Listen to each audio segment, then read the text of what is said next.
Now, as the Supreme Court sets February 10 for hearing on the protracted Rivers State House of Assembly crisis, the non-intervention of the National Assembly in the matter that has rendered the state near prostate has continued to divide opinions.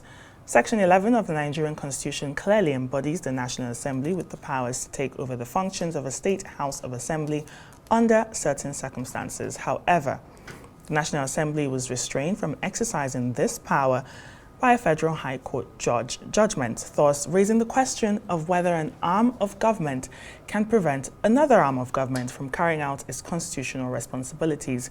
The question is, how has this impacted the doctrine of separation of powers? Joining us to help unpack these issues is a senior advocate of Nigeria, Adeboro Adamson.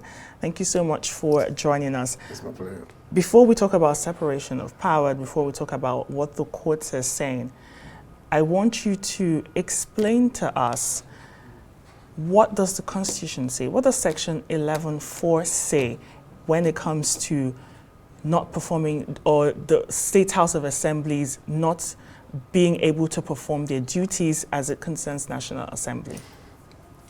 Thank you very much. The provision is very clear to the extent that once the State House of Assembly cannot perform its constitutional role, then the National Assembly can step in to legislate for such a state. That's simply the provision of the Constitution.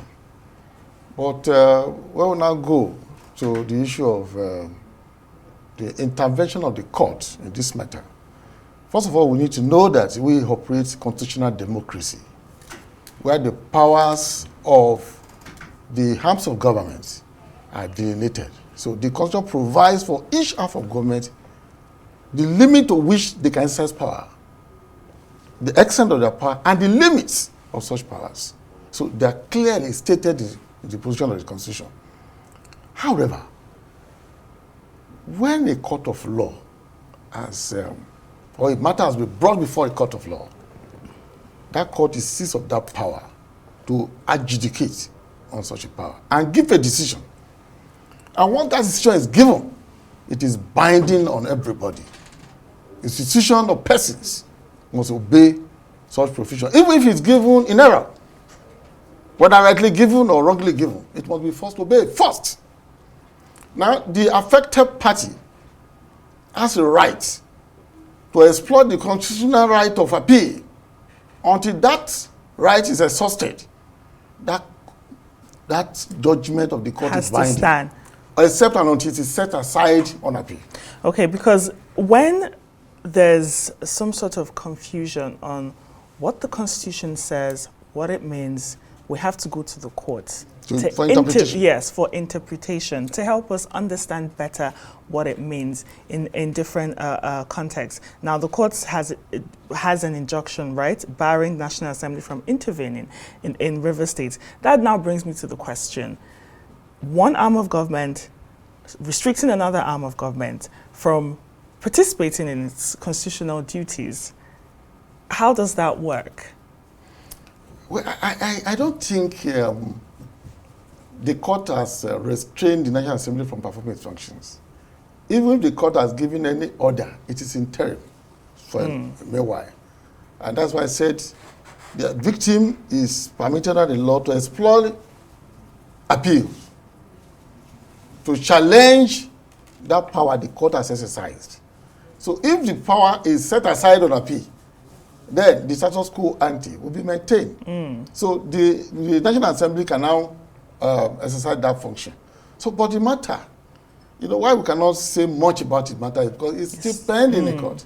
And we have multiplicity of matters concerning. I was going to come to that, and now let's talk generally. Okay. You've brought about the multiplicity that we've seen. We've seen multiple rulings from different courts on this matter, on this crisis happening in River State. Yes.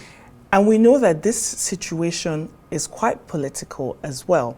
So in this type of situation, how does the judiciary then sort of ensure impartiality in this type of situations?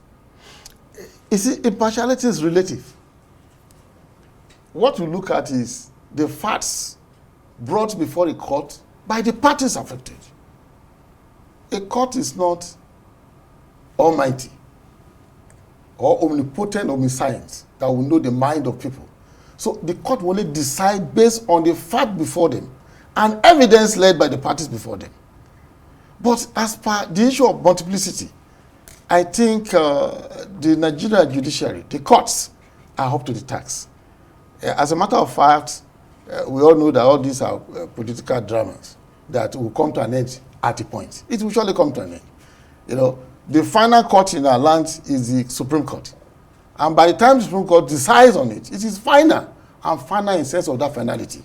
So wait for that time. Yeah, but Nigerians would want it to come to an end. And when it comes to an end, we want to be assured that we understand this part of the Constitution better, because cases like this are very important. They are very significant. This is a path to setting a precedent, right? When something is already in the Constitution, like you said, it's straightforward. Section 11(4), what it says is quite straightforward. And then you have the courts in the interim saying, okay, you can't do this just yet.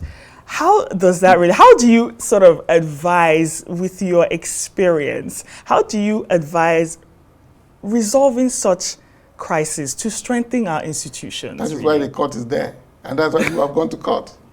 Now, however simple the provision of the Constitution may look like, when it comes to interpretation, you can never tell. So a lot of factors be brought in while interpreting the provisions of the Constitution. And the Constitution itself has given part of the court to interpret the provisions of the Constitution. So if you look at this one, that's why I said there's no anomaly, there's nothing wrong to go to court for interpretation of Section 11 of the 1999 Constitution.